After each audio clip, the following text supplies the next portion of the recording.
curriculum meeting to order. It's Tuesday, February 7, 2003. We have a quorum.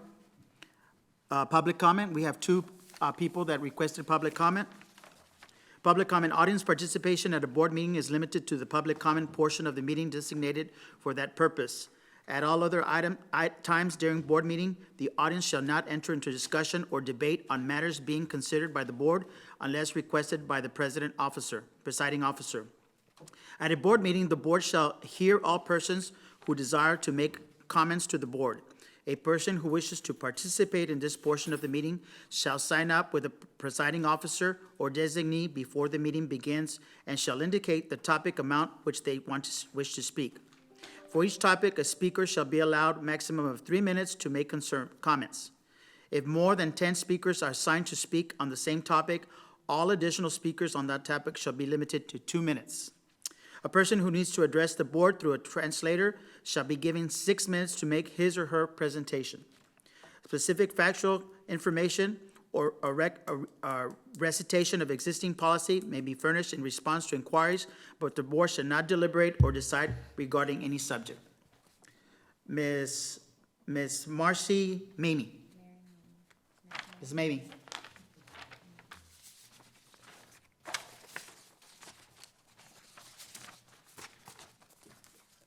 Good morning, Board. Morning. Or good evening, actually.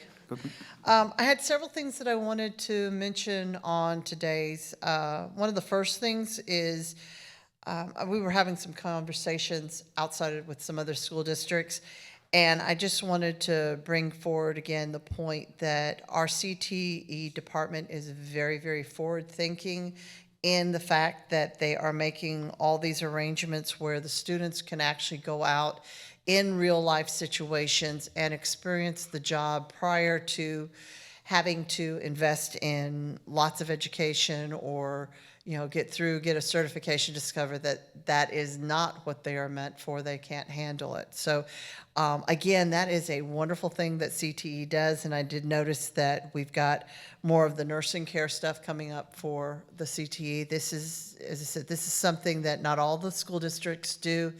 And it is a very beneficial thing that we do. The other thing, one other thing I saw in here was the elections and the polling places. Is there any way that we could consider getting the high school back on now that we've got the facade done? Because there's actually a section of the library that is totally away from the rest of the students and all that, where it would not be, crossover, or anything on the legal side as far as polling and stuff that could be errors. But that would be a good thing, and that would be where we could possibly get some more of our people to actually come in and vote. So it's one of those, just a thought on that one. I am so glad that you guys are addressing the missing portions of the Natorium and the Performing Arts Center.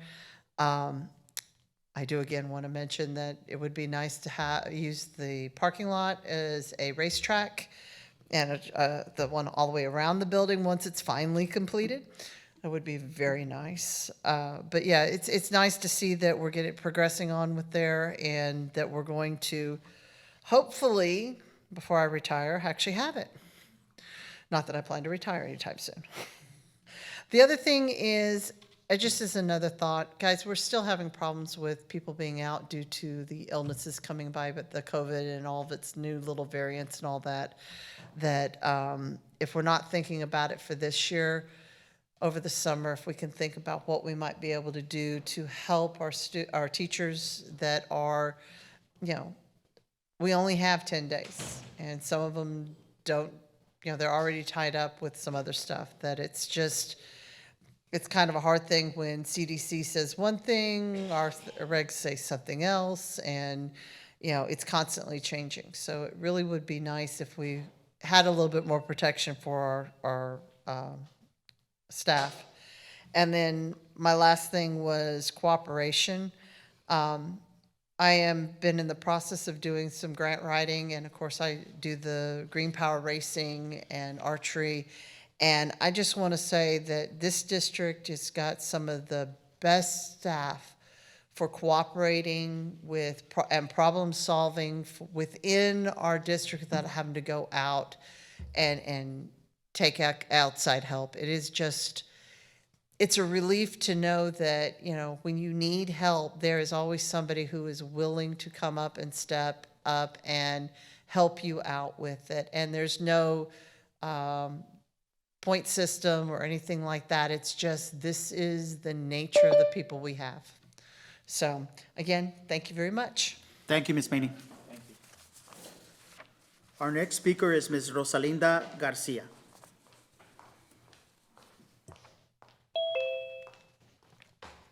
Good evening, Board and Administration. And just as the previous speakers spoke about elections, that's what I'm talking about. And I know we're being proactive, our board is, and our administration.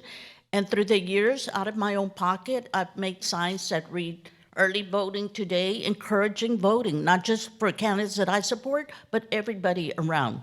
Because we want people to go out and vote. And I'm asking that Cameron County, Mr. Ramey, have some sorts of signs printed. I only do it here in the city. I wish I could go out in the country. Last election, I asked one of the judges if they could place a sign where it was more visible, like on Sam Houston, not on the community building there, but that there's voting going on. And I think this would be very good, very good. I mean, it's something I do. And the expense comes out of my own pocket, like I said, to encourage voting. And also on the day of election, community building, I think if he could do a big sign indicating what precincts are voting there at the community building, that it's not early voting anymore. So sometimes they get down and no, it's not early voting. How do we know that they did go to another location? So if Mr. Garza could at least make a big sign indicating that precinct 50 doesn't vote there, and 43, like Fred Booth. It's not early voting anymore on that Saturday. For them to get down and then be turned away and come back to the car. So that's just an idea or ideas that I wanted to share. Thank you. Thank you, Ms. Garcia. Item 2.1, review and discussion of the clinical education affiliation agreement between San Benito CISD and Golden Palms Rehabilitation and Retirement Center. Ms. Servio. Yes, we have Mr. Rosa here tonight with our CTE program, also rolling out information on this item. All right, good evening, Board President. I hope the Board President not here. All right, Board members, Ms. Superintendent. Again, one of the affiliation agreements that we have, and this is part of the clinicals that we have our students doing. This one in particular, Golden Palms, is part of our nursing assistance program. Again, with COVID hopefully going on the downward spin, now we're opening up more places and areas where our kids have opportunities to go and conduct their clinicals. This is another one. The other thing is that the programs are growing. We got that many more kids going out there, so we have to venture out and try to get more of these facilities to help us out, so that kids can get that practical experience. So Golden Palms is just another one on our list for that. Is this a new facility? Have we done this in the past? Have we done it in the past? 3 years ago, 4 years ago, yeah. Mm-hmm. Questions, board members? Thank you, Mr. Rosa. Board item. Agenda item, excuse me. Item 2.2, review and discussion of the clinical education affiliation agreement between San Benito CISD and Starr County Hospital District, DBA Windsor Nursing and Rehabilitation Center in Harlingen. Once again, another one of our places. I've challenged my teachers to go out there and start talking to some of our different facilities. And this is another one that agreed to take on some of our students for clinicals as well. This is part of the Starr County, again, not the Starr County, the Windsor, I believe. And again, we'll be doing some of the same things, and they're doing real good.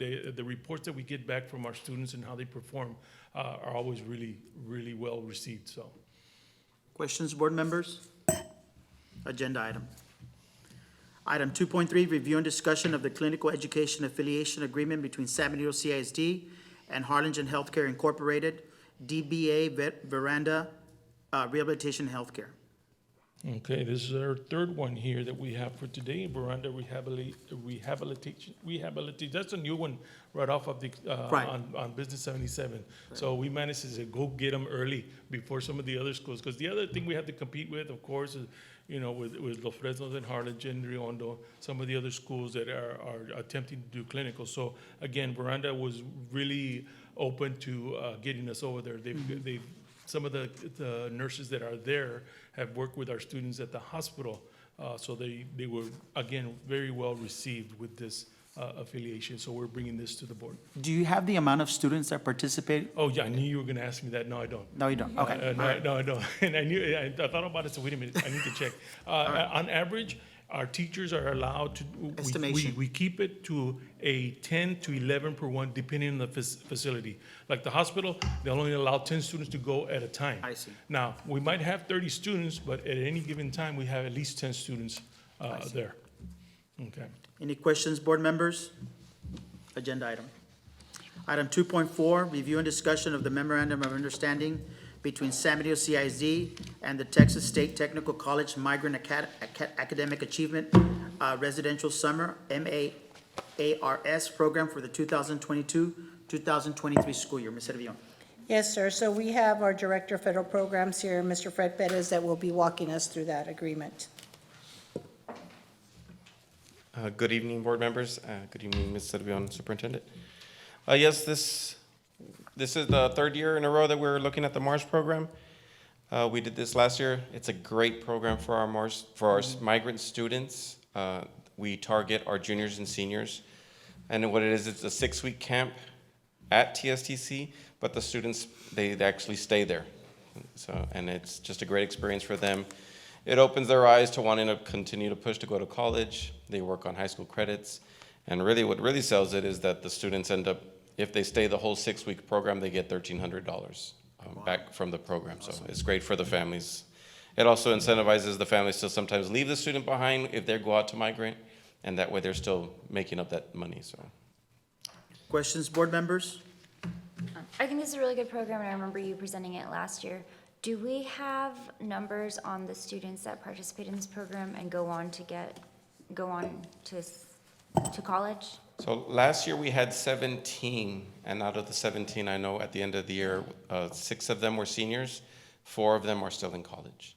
So that's good. The other 2, and we do keep in contact with them because our recruiters are amazing. They continue to contact. We're always getting calls from families, so we'll still send them letters saying yes, they were migrant students. So that's how we know that they're still in school. Just a little bit of a brag of our migrant program. I was at Region 1 for a migrant directors meeting. We have active 650 students migrant. We oversee over 750. Brownsville is 3 times our size, and we have 200 more migrant students than they do. So we do a really good job of recruiting this district. So Any other questions? Thank you, sir. thank you. Agenda item. Item 2.5, review and discussion of the middle school course catalog for the 2023-2024 school year. Ms. Servillon. Yes, we'll have Dr. McGee coming forward with our catalog. I know that the team went ahead and put everything together from the ground up. We wanted to make sure that we do have a middle school catalog, and now with the addition of our collegiate academy, we want to make sure that we have the correct pathways and that our parents and students know what's available to them. So, Dr. McGee? Thank you. Good evening, Committee Chair, Trustee Medrano, Board of Trustees, Superintendent Servillon. We did want to just give you an overview. You do all have a copy available. I do want to point some highlights to you. It is a traditional catalog. We did our research. The team and I realized that there hadn't been a front-facing catalog for our families and communities available. And so we wanted to make sure we did get one together for them. So you will note on page 5, I do want to recognize our committee members. We've met several times over the past 3 months, and they've been essential for us getting it together. I also want to turn your attention to, on page 6, you will see the suggested course sequence for our students, depending on their pathways. However, I do want to note a change we will have to make before this, if it does become an agenda item. You note there that it says accelerated. We are just having sixth grade and then honors, and I mean across the board.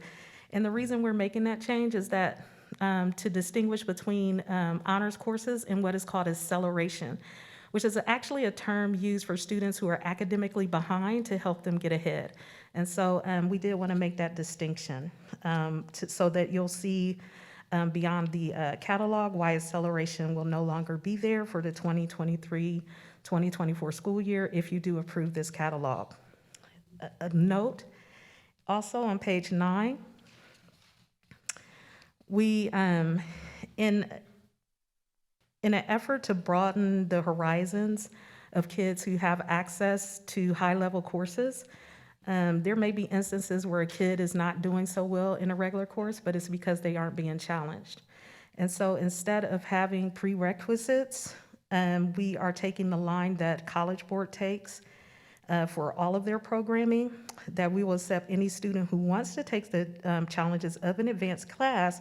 So they do not have requirements, however, we have considerations. And so that's basically what we did, was to make sure that as they're reading through this, that we're not prohibiting children, but they do have expectations to be a part of that class. And so those expectations are outlined here and through in the course descriptions. Finally, if you know, and this is just throughout on page 12, you will see that we did add the TA numbers, the number of semesters of the classes. The prerequisites are considerations that are available, and this just gives our families details about the courses and will help them make informed decisions for their students as they are choosing their courses for middle school. Are there any questions I can answer? When do students start meeting with the middle school counselors in at the fifth grade level? At the fifth grade level, based on the information I was told, they usually meet with them in late February and March. And so that would be the expectation this time as well, to choose their courses.